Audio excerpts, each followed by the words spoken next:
Hey, this is Chuck Harris with Cross Trails Cowboy Ministries. Well, they just finished up branding on the ranch on a Friday afternoon, and Cowboy Joe, when they finished, man, made a beeline straight for town. He went to the first saloon he could find, and he bellied up to the bar and pretty much partied all weekend and had himself a real good time. Well, on Sunday morning, found him kind of curled up in the corner there in the bar, and he got up and decided he better go back to the ranch, so he found his horse and mounted up and headed that way.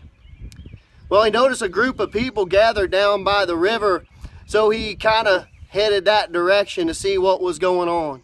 Well, he got right next to the riverbank and lost his balance and rolled down the bank, and he ended up right at the preacher's feet. Well, the preacher grabbed him and dunked him, held his head underneath water, and then pulled him up, and he said, "Did you find Jesus?" And Cowboy Joe said, "No, sir."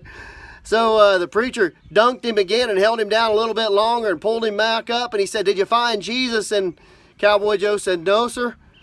So he pulled him down again and held him down even longer this time, and when he finally pulled him up, old Cowboy Joe was about half drowned, and the preacher says, "Did you find Jesus?" And Cowboy Joe said, "Listen, are you sure this is where he fell in?